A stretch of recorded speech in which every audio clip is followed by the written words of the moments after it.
Welcome to Customer Service Academy Radio with author and customer experience expert Tony Johnson.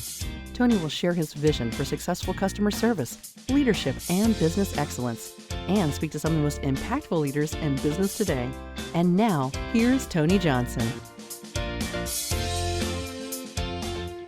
Hello, everybody. Customer Service Academy is on the air. I'm Tony Johnson, your customer experience strategist and trainer. Today's episode coming to you courtesy of 4XI Global Consulting and Solutions. Folks, head on over and check out their new course over at True North Learning Academy to learn how to strategically grow your business every single day and really win better, retain better business. You can find that True North Virtual Learning Academy at 4xi360.com/True North. Head on over today, invest in yourself and your team today. But folks, as you know, we are always talking to folks who are getting it done, and you are in the middle of the great service comeback. Every little bit that you can do to win on experience will absolutely help you thrive and survive. So today we're welcoming Christy Cook onto the show. Christy is a seasoned expert in environmental social governance, that is ESG, folks, if you're keeping score at home, and sustainability with nearly 2 decades of experience in the field. She specializes in corporate sustainability, helping clients enhance their performance across diverse sectors. She has experience as a vice president of customer success at an environmental tech startup. And in that role, she actually designed programs and processes that doubled the company's revenue while ensuring profitability and high quality customer service. Christy is currently the founder and CEO of Investor Strategies, and she serves as the Chief Sustainability Officer in Residence at 4XI Global Consulting and Solutions. Christy, so great to have you in the studio today. Thanks for joining us. Great to be here. I'm so excited to talk to you about this today, Tony, and the listeners, of course. We're going to tee this up today into the sustainability piece, because when we think about everything that touches the customer, touches the guest, touches the consumer, this is one that continues to kind of slip through the cracks for some folks. And this is a really nice opportunity to continue to win on all fields. But Christy, as we tee up here, I always lead off with the same question. Our listeners love the different points of view that everybody brings to this question. What does great customer experience mean to you? Great question. And, I think for me, what it really means is it's something about a curated experience. And to me, it just means it's intentional. It's thought about intentionally. And, Tony, I've been thinking about talking to your listeners about this for a while and thinking about, I knew this question was coming, right? And so I was thinking about 2 different areas I'd like to share. One is like really this natural setting. I'm going to give you an example. I went on a walk this weekend. I'm in Charlotte, North Carolina a lot these days. And I hopped on a local greenway. And I'm walking down this greenway. It's really beautiful. Obviously, nature's doing a lot of the work here. But there are these strategically placed educational signs throughout the walk. And it's along this waterway where there's a water treatment plant. And so that is, I was really thinking about my experience on that walk and how much I love this specific walk over others. And part of it was because obviously it's beautiful, but there was that education along the way to help me understand more about my environment, where I am locally at this time, learning about somewhere new and important information about the environment, which appeals to me, obviously. But I think another example that's almost on the other side of that is a couple of months ago, I had a phenomenal dinner at a restaurant here in Charlotte called Counter. Now, Counter is the most curated experience I think I've ever had, period. The chef thinks about these menus a year and a half in advance and plans this space. And his dining space really is a counter where about 25, 30 folks can sit, but it's a blank space otherwise. And it allows the chef to create, again, these curated experiences. And this dining experience was about elevating fast food. So you walk in, you go into this space, and it's all these commercials from the 70s, 80s, and 90s about Dunkin' Donuts and Wendy's. Where's the beef? It was just so interesting. Every aspect was curated, from the smells, what I'm interacting with on video, what paintings they've set up, the beverages, the food. It was so intentional. And so I think the takeaway for me is that no matter where you are, no matter what your business is, your interaction. Everyone interacts with customers, and you should be intentional about it. Be curate that experience. And it really doesn't matter, again, what your means are, whether you are just a nature trail outside your building, or even the inside experience. But I just think being intentional, and that's really what it lands for me, Tony. Those are all great points, folks. As you are listening to that, we're talking about the heart of customer journey. We're talking about design thinking. We're talking about intentionality with hospitality and CX. So great stuff there. As we dig into the nuts and bolts of our topic today, sustainability is one of those things where it's so big that some folks get disenchanted and give up because it's so unearthly big, right? Can you share some practical tips for businesses or organization or leaders that want to bring a little bit of sustainability to their customer experience and their culture and their hospitality? Where should they be thinking about in terms of integrating in some practical tips? That's a great question. And I think the very first thing I always say is start where you are. Because in most cases, you're doing more than you're already realizing. So start where you are and recognize those things that you're doing. And so I think when you think about it, I think there's a couple of things I would say. One is about really sort of cultural integration, making sure that you are understanding what's happening in your operations. I think many times what I'm seeing, particularly in small and medium businesses, there is a lot of community involvement, whether it's toy drives during the holiday season or food drives, community cleanups, those things that your company is just doing because you are in the community and you're operating in the community where you are. So I think there's some low-hanging fruit. If you're not doing those things, that could be one of those. But talking about that story, bringing it to the community level, your customers, and highlighting it for your employees as well. But I think, to me, a very practical action that everyone can take is, it sounds so simple, I think, but it's really tracking your utilities. That might not sound exciting, and maybe it's not, but it's information that you already have. And it's an opportunity to look at your waste stream, look at your energy consumption, and you have all this data. If you begin to track this data, it turns into information that can then be actionable. And I think that's exciting because one of the barriers many people have is it is so big and it costs us money. It's an expense. So if you look at your utilities, understand what you're using and how much you're using. I haven't worked with a company yet who took this action and didn't find an opportunity to take an action and save money while they were doing it.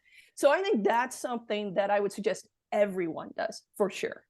It's almost like a gateway, Tony, because it impacts the people around you. Oftentimes when you start tracking, again, going back to your customers or your employees, they realize you're doing this.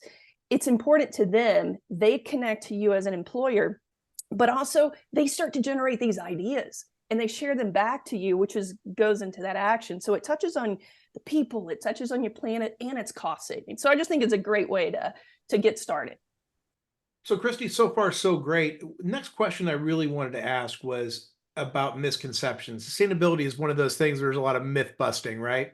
If you could give us some of those common misconceptions about sustainability and maybe even stuff that customer misperception or leader misperception, organizational misperception, wherever you want to go with that. But sustainability is such a fuzzy topic for some folks. It'd be great if you could share some pieces around that with the audience. It's so huge, right? And you bring that up perfectly. It is kind of that fuzzy topic. One of the things that I find interesting is, even defining sustainability can be difficult. So, I mean, if you can't define it, how can you talk about it, right? It gets really confusing. But you can define it. It is defined in, again, a million different ways. But here's what I would say, all right, to get down to it, some misconceptions. Everyone is doing something currently. You are. And so I would say that you're doing something now. You might not be framing it under sustainability, but in most cases, what's happening is you're unsure what to do next. You're worried about the costs and timing. Why do I need to do it now? Maybe I'll put that off till next year. So those are really three themes that I'm hearing overall when I talk to businesses. And the thing that everybody needs to know is you need to take action. This isn't a wait and see. It's coming. It's already here. It's coming, but it's going to be a bigger hill to climb if you're not taking advantage of opportunities now. So I believe it's a business imperative. And you're feeling this, and you should be feeling this from your supply chain or your vendor partners. So for example, almost 100% of the S&P 500 are reporting on sustainability or ESG. It's important to them. It's coming. You're in their supply chain most likely anyway. There's also regulations, global regulations, US regulations, and state regulations. It's coming. So be prepared. And then when you're thinking about customer perceptions, customers want this, it's important to them, and often the same with investors. So it's crucial to not let fear guide you, but to take some action. So I think what I would suggest, if you're concerned about cost and still not sure where to go, a really great step, I believe, that you can take is look within your industry, look at your peers that are excelling. And in most cases, you will, if you look through their sustainability reports, you'll almost have a map for yourself on what to do and probably some things you're already doing in that area. So I think that's a really great sort of tip in there with that to get over that hump of cost, uncertainty, and timing. But make sure that you take some action because you want to get ahead of it. It is a business imperative, I believe. Well, and that's a good segue, right? Well, so we talk about it being a business imperative, which, again, so true out there. It's just so big. How can sustainability and these sustainable practices really be a part of building customer loyalty? So, what's the business case for customer experience for sustainability? Wow. I mean, sustainability is important to customers. We've seen this in time and again in research, and you can find it in a lot of places. Part of what builds that story, though, that loyalty is the story. I think of Maya Angelou, and she has something she's known famously for, but people will never forget how you make them feel. And I think that is a base for customer loyalty. And so if you're thinking about it again, I believe businesses are taking action. They're not always talking about that action. So if you're communicating authentically and transparently about the actions that you're taking now, where you want to go in the future, even challenges that you're experiencing, I think is important to help with understanding and building that relationship back and forth with your customer. And then, communicate in those areas where you intersect with your customers. But I think talking and sharing and having that open communication back and forth is really important. And I think that builds loyalty, which obviously I think really helps that business imperative. Well, and I think you hit it on the head around the communication piece, right? So I can think about when restaurants started pulling trays out, right? Yeah. So it wasn't that we don't want to have trays because we're mean. They started putting up these signs, and I was shocked when I saw the math on there that it takes a quart of water to wash a tray. And I thought, oh my God, right? So if you serve 1,000 people, I don't know how much, I'm not very smart with math. I don't know what 1,000 quarts is, but I bet it's a lot. And so that seems like a huge savings. And if you do that 300 days a year, you're having 1,000 people and you're saving that. Or I think about the hotels that did a good job early on with getting you to not send your towels every day to be laundered. You hang them up and dry them like we all do at home, by the way. But when we get to Right. hotels, all of a sudden we're the king of England and we need a new towel every day. And so I think when they started saying, it costs this much in energy, or it takes this much in water, or this much detergent goes into the ether, but when we do this, you can help us save this. I think it's a really well thought out way to get customers and consumers and guests involved, and it starts to show what they care about. I can remember Daniel Pink saying that he did this study where they said they were trying to get people to do the towel thing. And they said, 25% of the customers who stay in this hotel, keep their towels. And they saw a huge increase in the number of folks who did it. And then when they said the next step of 25% of the people who stay in this room actually don't send their towels down every day. They saw that higher increase in those that took advantage of that to be more sustainable and environmentally friendly. So I think you're right. I think that communication and understanding what they'll value is so key. Oh, you said I had two thoughts that came out of that. I want to touch on those. They're so interesting.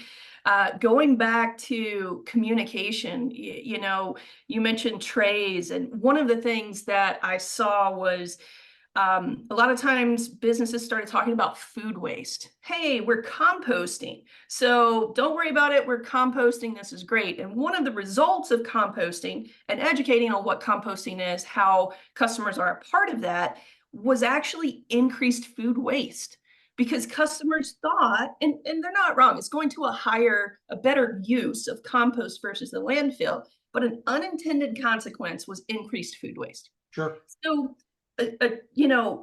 that's interesting, number one. Number two is you now have an opportunity to educate differently. So pivot, talk about, the great impacts of compost, but now let's talk about behavior. And behavior is kind of the second point of what I wanted to talk about when you were sharing about the hotel and towel examples. I'm working with a grocer client on food waste, and we're doing a lot of work about looking at how to change behaviors. And obviously, you always have to put knowledge out there. You have to build awareness and knowledge, because without it, you don't have the foundation of other actions and such. But in almost all cases, the number one motivator of change is that sort of comparison.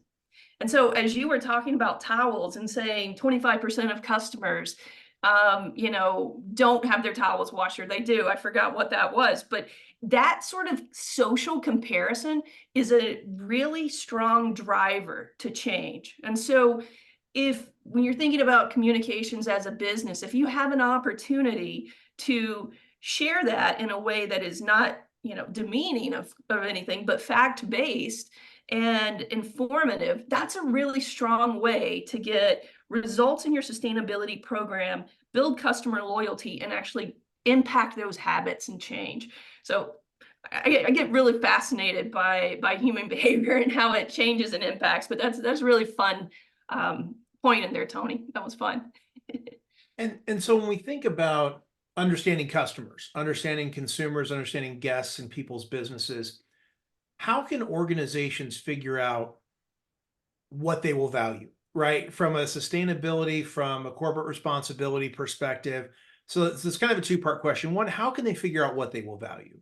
Yeah. And if you were going to pin down one or two things, I'm going to pin you down on this, Christy. If you're going to say one or two things that you think really matter grassroots to people, just in general, from sustainability, from Bob on the street, if you were going to give him truth serum, or he had to put $20 down in Vegas and bet on what mattered to him most, what would the average person on the street really value from a sustainability standpoint from an organization? So it's kind of a two-part question. How can companies learn about what customers want, and what do you think they're kind of thinking they want right now? Oh, great question. Well, I think first of all, you have to hear from your customers. You have to engage with your customers. That's just the absolute requirement.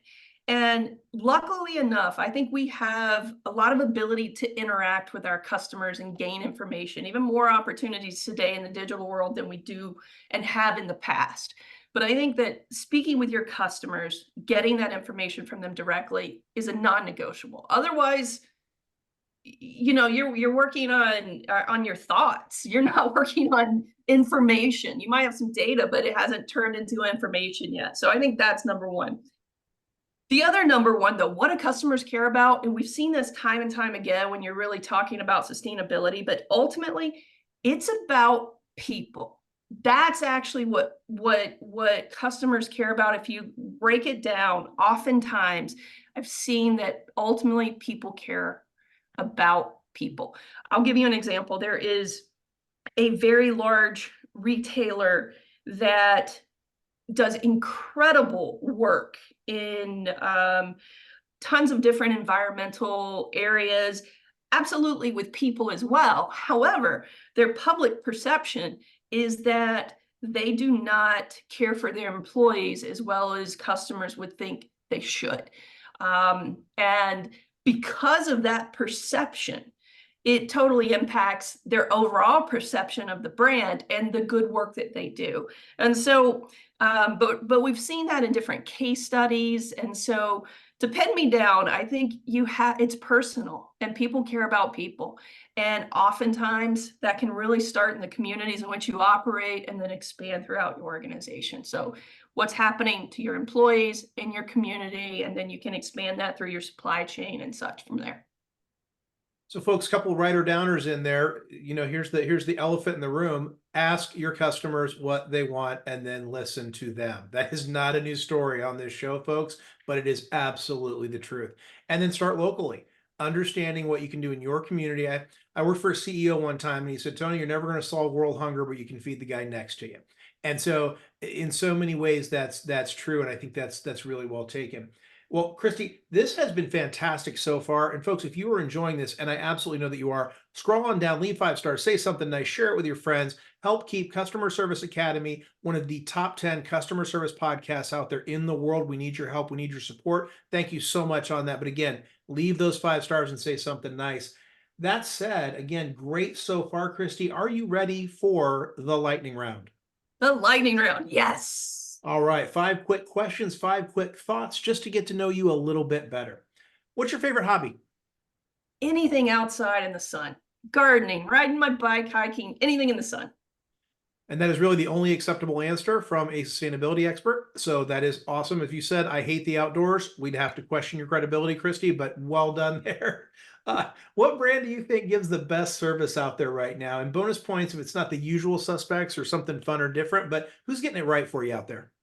I've mentioned earlier, I know this is lightning, but I got to tell a little story, but I love food. I love food experiences and beverages. And Supperland is a fantastic restaurant in Charlotte. You should check it out. But that experience, the food, everything is amazing. So that's just local to where I am right now. So folks should check it out. And how about your favorite food? And since we're on the topic of food, what's your favorite food? This might sound a little crazy. Anything with a potato. You can't go wrong with potatoes. To me, they're great. Listen, carb heavy, live life on carbs, right? What's the most interesting job you've ever had? It has to be this work in sustainability. I've met people from so many different cultures, swam in oceans looking at reefs to see the impacts of chemicals, to, swimming with fishers. It's just so amazing. I couldn't wish for any better work to do. So the job that I do now is just amazing. And to think about the impact on others is what drives me. So, yeah. How about your favorite vacation spot? I didn't want to give this one away because I don't want people to visit to some degree. I want it to be my own little place. It's not, but Turks and Caicos. I love an island adventure and it is just beautiful there. It's great. It's my favorite. It is on our bucket list, and you are not the first person on this show to list that as one of their favorite places. So I'm afraid the secret might be out, but it is beautiful. You're right. Christy, this has been absolutely great. How can people get in touch? I know they can head over to forexiconsulting.com to check more out about you. How else can they get a hold of you? What's your email over there? How can they get in touch? LinkedIn's the easiest. Just find me on LinkedIn. And I hope what you'll see is that you'll be able to see some actions or interesting topics and actions that will get you hooked on sustainability and you'll never stop. That's what I'd hope for. So find me on LinkedIn, folks. We will put a link to the website, to Christy's email address, and to her LinkedIn profile in the show notes. You're going to be down there leaving 5 stars anyway. Might as well click on over and connect with her and see what she's all about. So, well, Christy, thank you so much. So much great value. Thank you for being on the show today. Thanks so much, Tony. I appreciate it. And folks, that is our show. Thanks again to Christy for being on today. And remember, we are in the middle of the great service comeback. Remember, all of the things that we talked about today, sustainability, customer experience, employee engagement, community involvement, this is how you will absolutely win in your market and in your industry. And it's how you will set yourself apart from your competition and not become a commodity. Always looking for ways to set yourself apart so that you can be the leader in your industry and continue to thrive in this ever-changing marketplace. Also, if you want to continue to thrive, head on over to forexi360.com/true north and learn more about how to really retain and build and grow and win better business and really drive your strategic partnerships for overall growth within your business. So head on over and check that out today. Until next time, I've been Tony Johnson, your customer experience strategist and trainer, reminding you to keep your customers at the center of everything you do, because that's where the most amazing things are possible. Thanks again for tuning in, and I will talk to you next week. This has been Customer Service Academy Radio with Tony Johnson. Tony is available to speak at your event, meeting, or workshop. Have a powerful customer-focused day.